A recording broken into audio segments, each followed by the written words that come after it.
Good evening and welcome to the February 16, 2022 meeting of the Harbor and Coastal Zone Management Commission. If you're on already, you may also be aware that we are live on LMC TV on our usual Zoom channel, and we are live streaming now on our YouTube channel. So if for any reason you lose your connectivity, you can follow it that way. And if you're paying attention, thank you for caring about Village of Harris. We have only one agenda item tonight, but before that, I just want to mention as a housekeeping matter that it's been a while since we did a consistency training, and we have new personnel. So we're working with Steve Ressler to set up a new consistency training. We'll get that done as quickly as possible. In the meantime, we've got an applicant as our only significant agenda item for the evening. That's 921 Soundview, and let's call that applicant now. So I'm having trouble accessing the agenda online. I just re-forwarded it to you to your personal email. Oh, the same email or? Oh, there no, to your personal. Yep, I sent it to your personal. Great, thank you. Thank you very much. All right, I'm gonna promote. Just raise your hand, whoever wants to be promoted, who's part of the application, please. I have a couple different names. Thank you.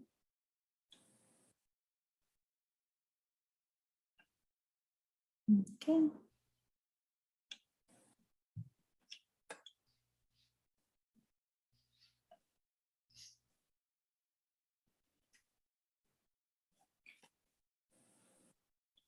All right, everybody.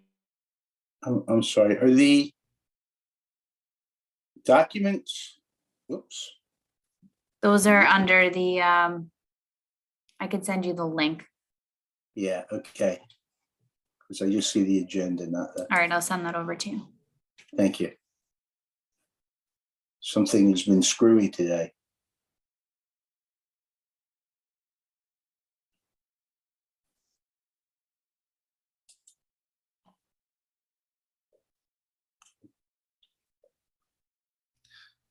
Good evening. We have Ms. Tyler, Mr. Pilch, Ms. Evans. We're on for our preliminary review of this project. I want to disclose at the outset that I had a pre-meeting many months ago with some members of the applicant's team. It's a procedure that is used more commonly in other municipalities than historically it has been with Village of Mamaroneck, Harbor Coastal. And just to remind the applicant and let the public know, if an applicant chooses to meet in advance with members of the commission, that's fine, but we should, and in this instance did tell them that we can't speak for any other commissioner's vote. We can't and won't prejudge our own vote, and we can't tell them how we're going to come out on anything. What we can do is tell them how we think about particular problems, and we can help an applicant streamline and prepare their application by telling them how we interpret the various provisions that we apply, and help them understand what sort of things we would need to ask or know or to take into consideration. We did that, and now we've got the applicant before us, and for a preliminary review, it is, at least in the first instance, your show. So go ahead, tell us what you want to tell us about your application, and then I expect we're going to have some questions. Yes, absolutely. Thank you very much for the introduction. So my name is Jacqueline Tyler, and I'm with Nexus Creative, and I'm joined tonight with Alan and Beth, who will also be walking through portions of the project. Am I able to screen share? That is Brittany's department. Yep, you are. Okay, thank you. Okay. So I'm going to start, let me flip through. I was having the same internet problems you were, not able to access the agenda. So it's all over the place tonight. So So I'm just going to walk you through the project, and then I'm going to hand it over to Alan and Beth to speak on the wetlands portion specifically, and I'm going to keep my comments regarding the architecture portion. I do want to point out that we are in receipt of the memos from both Kellard and Planning Department, and so we are looking at the comments that were mentioned in those, and we'll be continuing to address those items. We've preliminarily looked at them as a team, but we haven't had a chance. The submission to you was due prior to us getting those comments. So we haven't been able to incorporate any of those comments into the presentation for this evening, but we are looking at them, and I'll kind of touch on a couple of those that we are looking at as I walk you through the project. So this application, it's a vacant property. You may be familiar along the Otter Creek side. It was formerly owned, what you see here listed as 10 and 1. These used to be owned by the same owner at one time, and they eventually sold what is labeled as lot 10 here. And they have maintained the what you see in the yellow border here, which is 921 Soundview.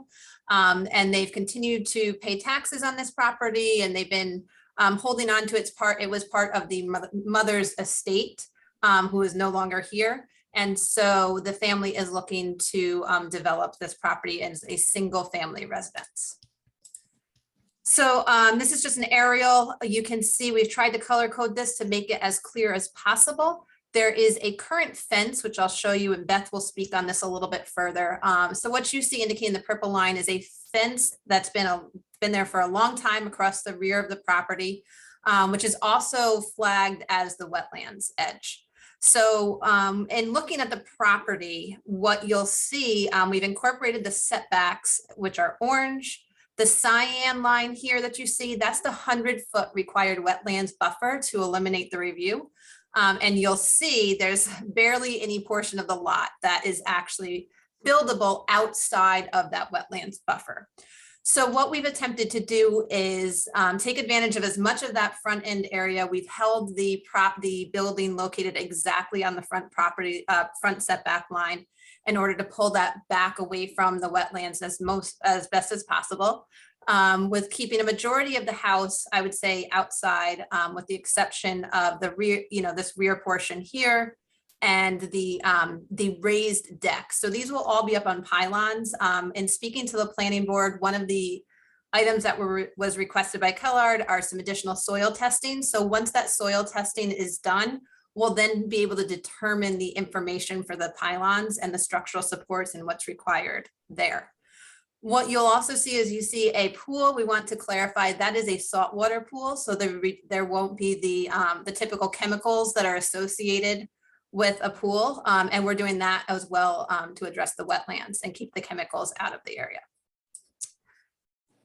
Again, this is just a site plan walking us through the general location. Here you'll see the building is proposed in the dark gray area. We've attempted to keep, we understand that the wetlands buffer is the 100-foot. We've also looked at a 50-foot, knowing that we're still within that zone, but attempting to keep all of the structure and disturbance outside of the 50-foot, which was just another milestone in our heads of trying to maintain a distance away from the wetlands. I'll walk through these quickly because I know we're not looking at the architecture so much here, but we do have a walkout basement along the bottom portion. We're taking advantage of the slope. And I'm going to actually jump to that quickly so you guys can see this. So the property itself slopes down towards the wetlands. So the construction will be up on the hillside. Alan is working with Kellards with the disturbance and making sure that there's no runoff from the construction down into the wetlands area, and he'll continue to work with that portion. I'll let him speak on that a little bit further. This is taken, back from the wetlands area. This is just a rendering of what we envision the building to look like. Again, you can see this will all be raised in order to minimize the disturbance at the ground level for the wetlands. These are some shots that we had taken probably about a year ago now, maybe a little bit less. We wanted to just kind of understand what's happening on the property. There are some trees, you can see them in some of the photos, that have started to fall down on the property. So we just wanted to keep record of the status of the property on our end, but we also thought it was helpful so everybody could see what was going on from bird's eye view. Lastly, this is a site section all the way across the property. So you can see the rear property line here on the left-hand side. And you'll see that we're significantly higher with our first floor elevation than we are with the wetlands, which are flagged at the 12.5, and our first floor elevation is 32 feet. With that, I'm going to actually turn this over to Alan, and I'll let him speak, and I'll pull up your drawings, Alan, while you're starting your portion. Myself, here I am. Yeah, if you want to pull up the I'm going to say, yeah, you can start with the site layout plan, but I think the next plan and the set's a better one to go with. Correct. What you can see here on this plan is the general layout of the house on the left-hand side. You know, it's labeled as such. The driveway, which is leading to, you know, a garage in the house. And you can see from, this is a stormwater plan essentially, and there's a trench drain at the base of the driveway, and roof drain leaders from the house collect runoff from the house and will convey it to a stormwater management practice, which is to consist of 8 Cultec 330 XLHD chambers, and the runoff from the house and the driveway. So it's essentially all of the new impervious surfaces will be conveyed into the chambers. And the modeling that was done for the chambers shows that for, I'll say at the design point, which is the eastern end of the property, I'll call it the eastern end, on the right-hand side, closest, you know, into the wetland, that there was no increase in the peak rate of runoff for all the modeled storms, which is the 1 through 100 year storm. In addition, I'd just like to point out that the modeling also showed that there was no runoff coming out of the chambers during the 1 year storm. And typically one tries to at least capture and treat the water quality volume, which is 1.5 inches of precipitation. Here, these chambers have been designed to accommodate or completely capture and treat the about 2.8 inches of rainfall, which is the 1 year storm. And this was done using a very, very conservative soil infiltration rate of 1 inch per hour, which is very, very slow in soils such as we anticipate encountering here. I do know that we will be performing deep hole and percolation tests within the footprint of the stormwater management practice, and that will be done soon. Obviously, the winter weather makes it a little bit challenging because the ground is frozen and very often snow covered, but we will do that testing, and that testing will be witnessed by representatives of Keller Sessions Consulting. So that's essentially what the stormwater management plan does. They say what it does, it takes all the impervious surfaces, the house roof, the driveway, and conveys that runoff in the storm drainage pipe, which are those dark lines that are shown on the plan, and conveys it into the stormwater chambers where the runoff has an opportunity to infiltrate into the ground. And infiltration, as you know, is an extremely good way to renovate stormwater runoff and clean it, removing pollutants. And so that's the general stormwater management plan that is being proposed. And as Jacqueline noted too, there's also a comprehensive erosion sediment control plan, but we don't have to go into that right now. But if you, there is a plan, okay, there it is, which shows at the furthest end of the call it the eastern end, if you will, or the right side, a double line of silt fence. There's construction fencing to limit the disturbance on the property and make sure that it is limited to just the areas which are to be constructed upon. Also shown on the plan too are other features such as soil stockpiles, inlet protection. These are all shown on the property, which would be designed in accordance with the New York State standards, the 2016 state standards. And with that, I guess I'll pass it on to Beth if you want to discuss the wetland impacts. Is there any questions too? Well, let me, good evening. Let me just quickly add to what Alan has said.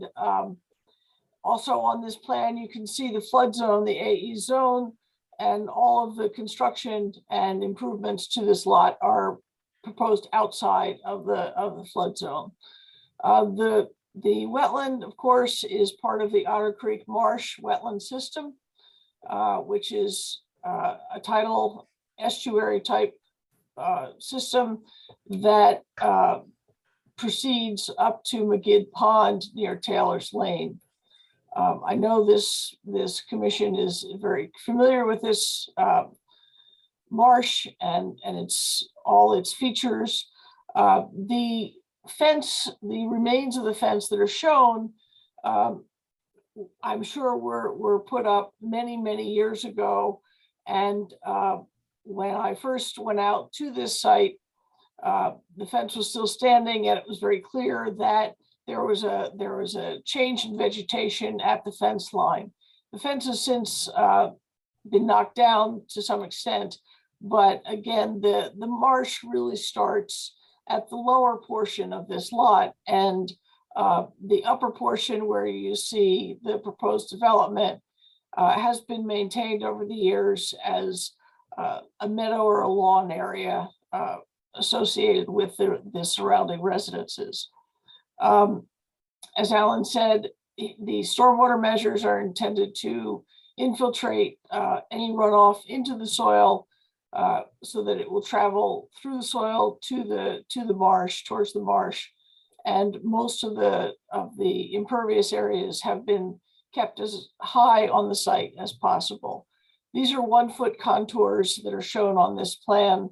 And as you can see, there's a level plateau area in the middle, and then it rises very steeply up to Soundview Drive and somewhat steeply slopes down toward the wetland.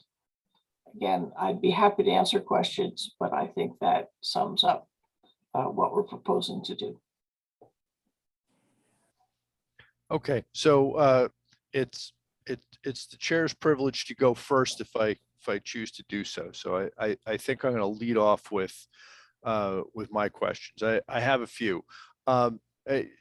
Just to sort of orient us, I'm sort of seeing the concerns around 3 policies and in sort of 3 buckets. The policies in play, to me, are predominantly 7A, because Otter Creek is a sensitive environmental area.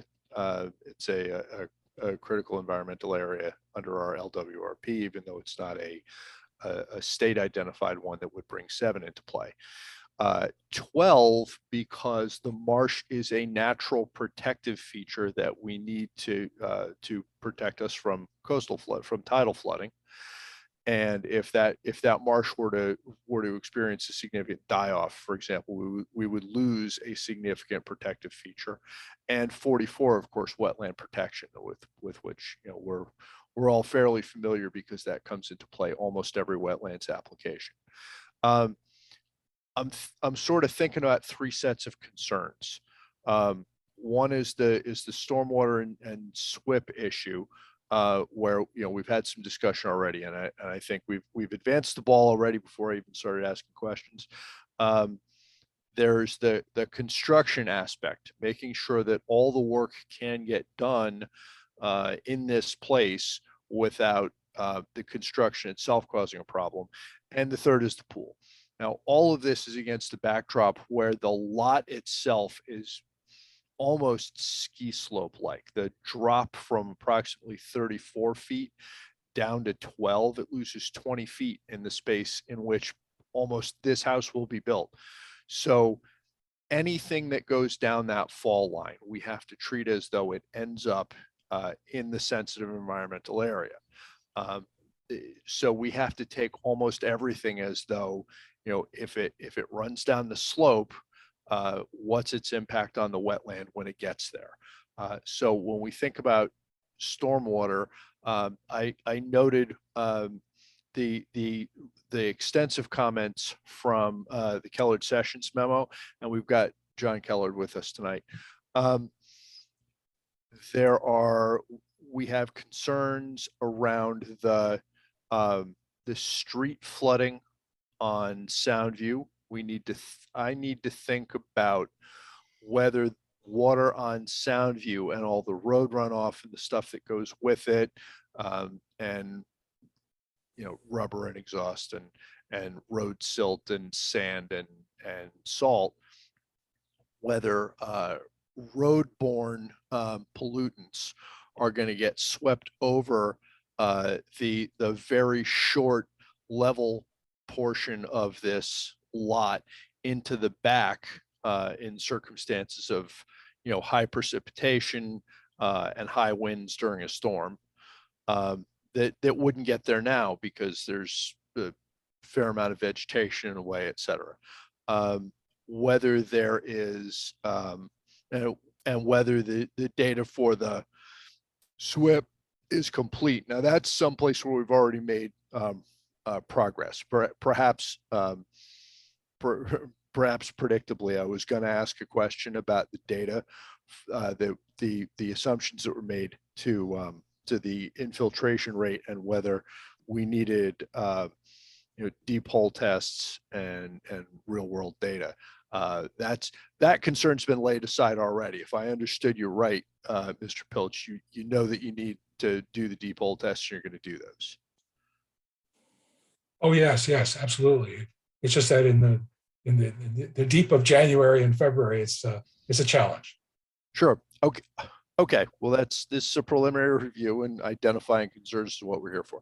So, so that the two major things I'm thinking about with the SWIP is getting real world data to ground the assumptions, and then making sure that that we're not worried about anything on the other side of the curve becoming something in Otter Creek. Then we've got, and if there's more than that, I may turn back to John Kellard for a few minutes later to make sure that that we're all on the same page about what we need to understand. Then there's the construction aspect. The double silt fencing goes a long way. I'm gonna want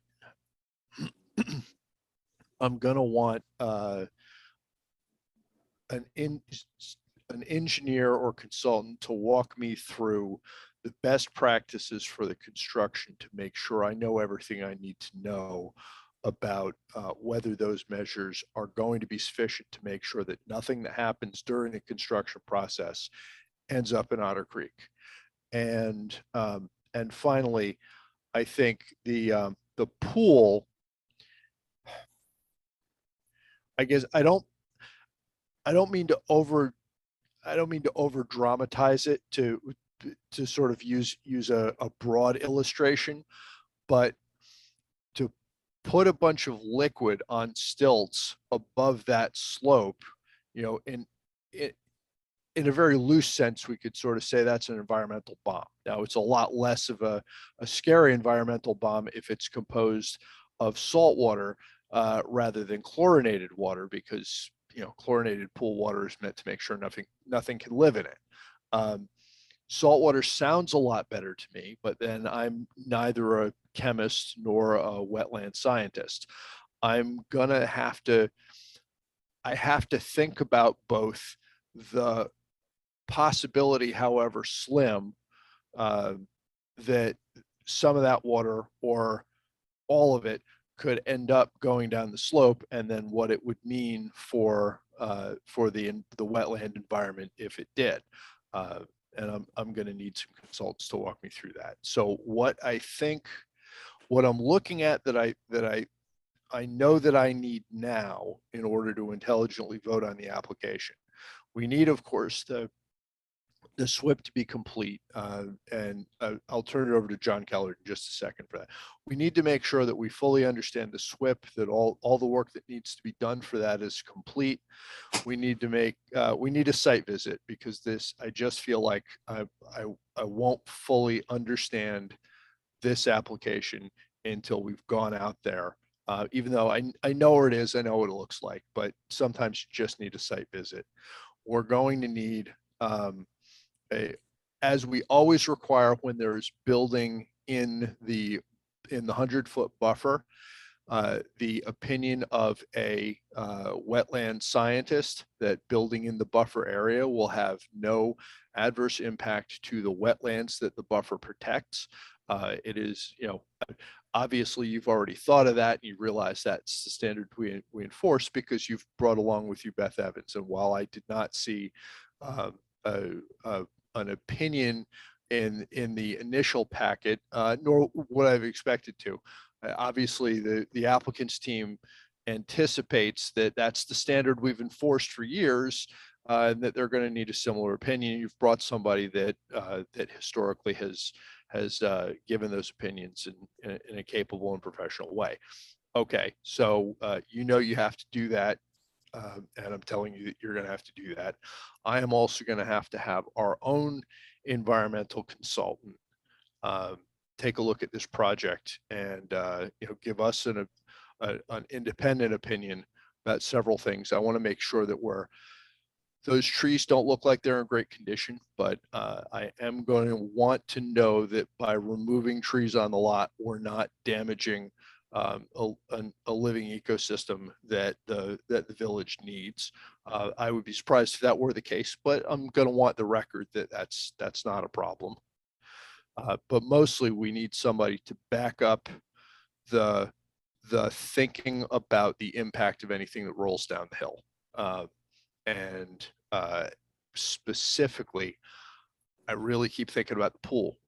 How many gallons is in the pool as designed? I don't have that number. I can definitely get that to you. And just to clarify for everybody as well, it's not like a typical full height pool, like deep pool. We've actually been referring to these a lot. We've done a couple of them out like in Montauk and Sag Harbor as well, as a spool. It's kind of a spa / pool combination. So we're looking more at like a shallower, so it's not a full like in-ground, but we can definitely get that answer for you for the gallons. So I guess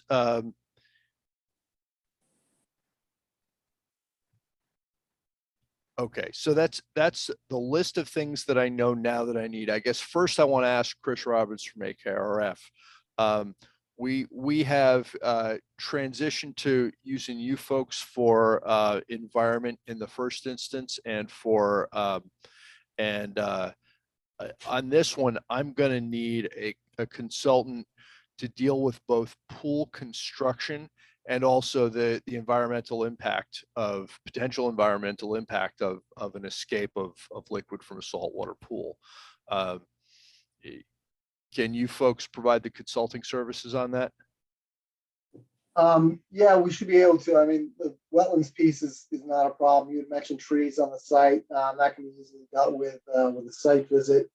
I'm not sure that we have an expert on saltwater pools and what that water is made. Sort of the salinity of that particular water. We could probably find that out and look at what that would mean for discharge into the wetland, which is tidal and probably brackish at best, maybe even salty. So we'd have to take a look at the sort of what the composition of the existing condition is and what the salinity of the pool water is, to try to do a comparison of the two for you. Yeah. The record I need to in order to think about this, and I mean in part for the folks watching at home, when we raise a concern, there are sort of two things that can happen to that concern. Either we can get more information, which convinces us that it is not a bar to a finding of consistency with whatever policy it is we're looking at, or the application can change such that it takes the concern out of play.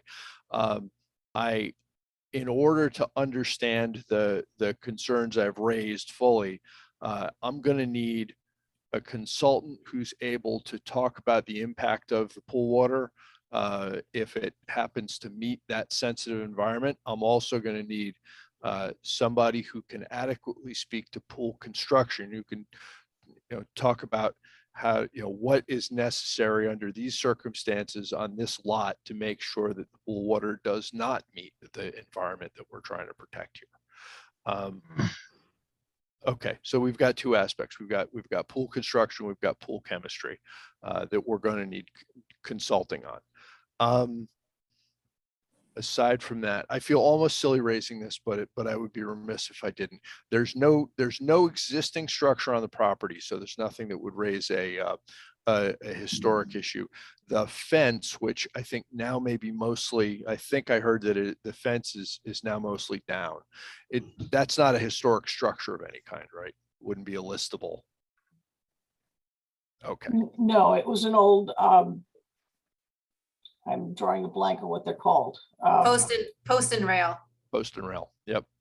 Yeah. So, Okay. That's what I'm sure I need. And I did say that I was going to ask John Keller.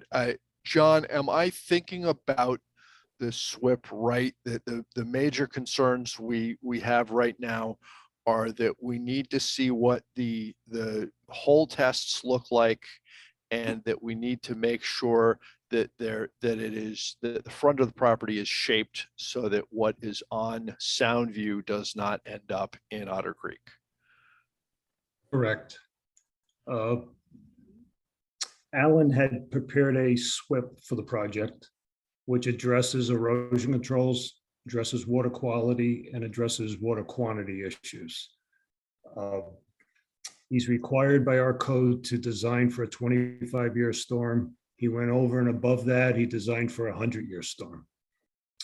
I went through his calculations. He's correct that 95% of the rainfall, excuse me, rainfall events that occur each year, that's up to the 1-year storm, will not have any discharge from the stormwater system if his infiltration tests prove out to be at or better infiltration than what he projected in his calculations. And he did project a very slow infiltration rate.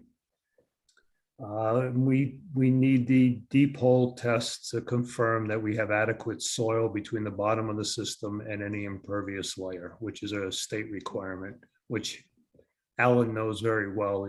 I'm sure he's designed many of these systems and knows what's required here. And that's what we had requested in our memo, is that those tests be performed so that we can confirm that the system will act as he has designed it.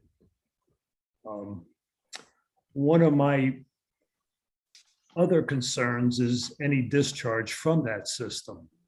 Now, 95% of the storms, you won't have discharge. But when you have a storm event that's greater than 1 year, you will. The applicant has proposed a flow spreader in the backyard. We just need to look at that in more detail to make sure that we're not going to have a concentrated flow going down the hill that could cause erosion. Possibly the applicant could propose something that further dissipates those flows. Maybe it's a larger flow spreader, maybe it's discharge at various points, but we're concerned about any concentrated flows. And that will also occur with the footing drain system, whether it's probably going to be a gravity system, but it's not shown on the plan. And we asked the applicant to show where the footing drains would discharge and to dissipate that flow also. So the concern is to avoid any concentrated flows that might cause erosion that'll carry sediments down into Otter Creek. Regarding the flows from Soundview Avenue, as the site is presently graded, there's a possibility that runoff from the road could come through this site into the drainage system, into the treatment system, and flow into Otter Creek. We asked the applicant to take a look at the grading along the roadway and along the property frontage to make sure that that water in Soundview Avenue stays within Soundview Avenue. It doesn't appear that it would require much grading, and it looks like something they could accomplish. We asked them to take a look at that. The next concern is obviously during construction and whether the silt fences, the double silt fence is enough to protect the slope in Otter Creek during the construction. We asked the applicant to look at other means, other levels of protection during the construction phase. We suggested one method may be to install a temporary sediment basin, which would be sized to collect the runoff from the disturbed portion of the property during construction, and possibly use the excavation for the foundation as another sump area that would collect. So you wouldn't have discharge from that area. You would filter it and possibly pump the water from the excavation into the sediment basin and then filter that before it's discharged out of the temporary basin. But we're asking them to look at additional measures during construction, because it's probably when you have your most critical point where if you're impact's gonna occur, it's gonna occur during the construction phase.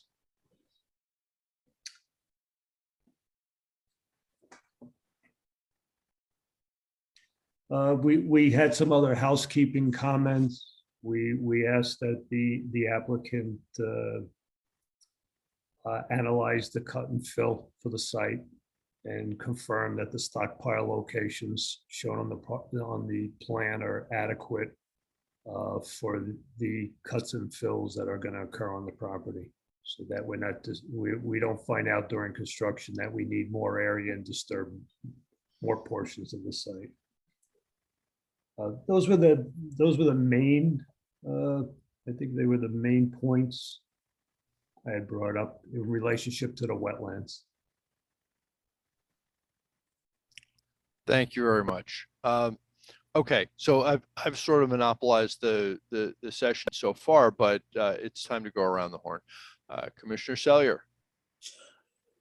My main question is, I take it that the applicant is going to present a memorandum responding in detail to each of the points that in the Keller Sessions memo, most of which we've covered. But, I take it that's the next thing, or one of the next things that's going to happen. Yes, that is indeed the case. Go point by point. Yes. So I mean, obviously, I think between the chairman and Mr. Keller, they've kind of gone through it, and those are the pretty obvious concerns. I walk by that area, and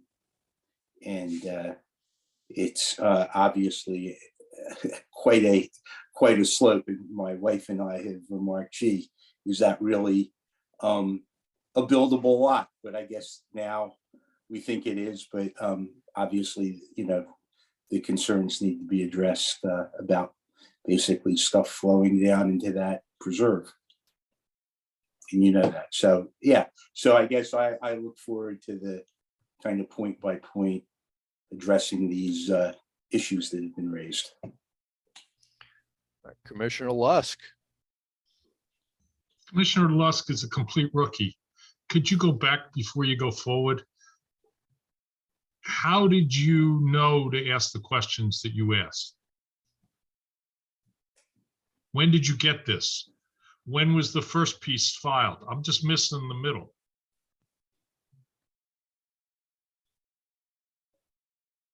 Oh, you're asking when the application came in? I just don't understand how. I mean, I hear this, but I can't see it yet. So, Well, I had a bit of an advantage since we had a pre-meet, so I right, I I heard sort you. of I sort of understood where they were going with this anyway, but we've had we've had some difficulty in our normal communication because of this switchover from private emails to village emails. And I think this has been we have sort of dropped dropped out of our routine of ordinary communication, but we've usually got somewhere around 3 weeks to review the applicant materials when they go up, and then we've usually got a week or so on the Keller Sessions memo. That may You're not have being happened kind for to all me. of us. I'm just asking how this works, and Oh. the stuff goes to John first. John sees it How in do we preparation. get, I'm sorry, I Let's- just don't know how we get from, Let's take we'll do the procedural. I'll take up the sort of procedural 101 with you offline, because I don't want to okay, fine. I don't want to do that in front of with the applicants here. They obviously understand it. Yeah, I understand what you're asking. You're and I know you're brand new to this. It's a steep learning curve. I'll circle back to you on sort of the nuts and bolts procedure stuff. Thank The you. the chairman asks such insightful questions because he is a hardworking genius. Got it. You're Randy, you're extremely kind. I remember when I was just starting in my own firm 20 years ago, little more than 20 years ago, I said to somebody about some horrible, huge document, how do you find anything in these things? And he looked at me, he said, you read them. There's, most of us lack, tremendous technical knowledge in at least some of the areas that we deal with. And instead we substitute learning how to ask the right question, right? I did not write the stormwater design manual. I am not a wetland scientist. But I read it, and if I don't understand what's being told to me, I either decide that I need a consultant to explain it to me, or that I need the applicant to give me more information, or both. And so most of my questions are, I read this seemed strange to me. Can you explain that to me? Or I read this and I know I'm going to need a consultant to make sure that I understand this before I can cast an intelligent vote. So mostly what we do is identify things that we're not sure that we can make sense of before we vote. And then we say, you need to make this make sense to me before I vote.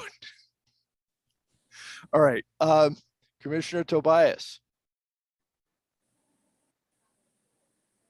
Hi, everybody. Pretty much one of my things only thing I have to discuss is, I know that there was another property, 742 Soundview, that was a vacant lot that was, had a new build on it as well. And from what I heard, there was some issues with flooding on that new build property, so I just wanted to, I guess that's one of my concerns, is how does that property compare to this? Because I know it's on the other side, but it already had runoff issues and flooding. And I don't know if you're aware of it, or if that was something that is taken into consideration or calculated.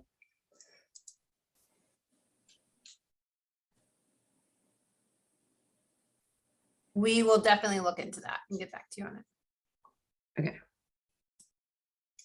I think if I remember correctly, also the Keller Sessions memo may have raised some concern about increased runoff to the adjacent properties, or if not, I saw something that indicated to me that might be a concern. That's when we circle back on this for consistency determination. Let's make sure that we can be sure that the neighbors aren't going to experience more runoff because of the proposed condition. Yes, the applicant has proposed swales along, well, they regraded along the property lines on each side of the home. We asked them to develop a more defined swale, at least 12 inches deep, to be assured that any runoff from the front lawn going towards the back is contained on this property and not onto the neighbor's property. Right.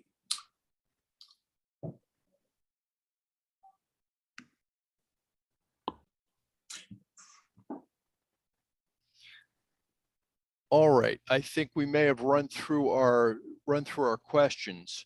And so I think at this point, we don't need to wait for anything to set up the site visit. I will have our staff coordinate with the applicant to see when we can all do.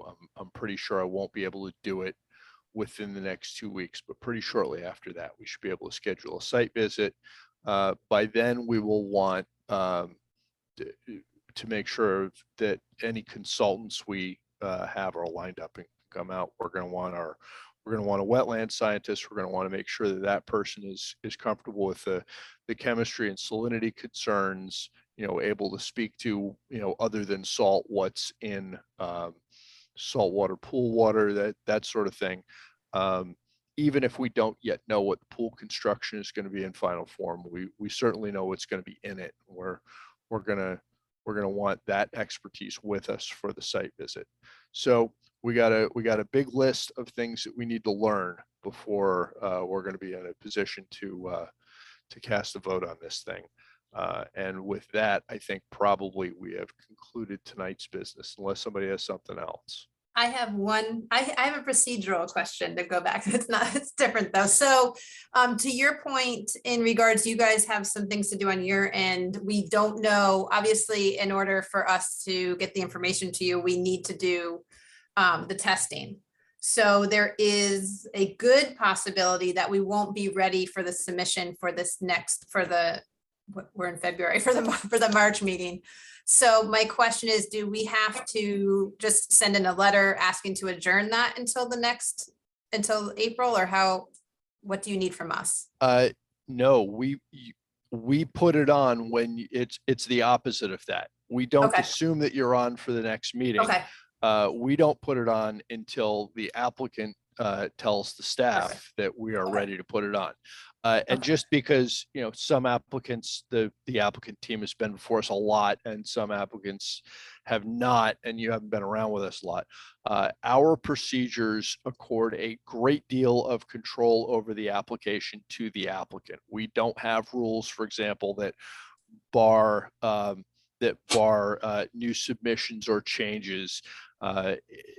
If an applicant finds in the middle of a process, hey, if we make a major change to this process, we think we can lay aside several of the concerns, we'll let you go ahead and change it. We never Okay. tell an applicant it's too late, we're done, we're going to vote. You decide when you've got the application that you're comfortable with us voting on in front of us. We'll tell you what our Okay. concerns are as clearly and succinctly as we can. We'll tell you what information we want. We'll express, when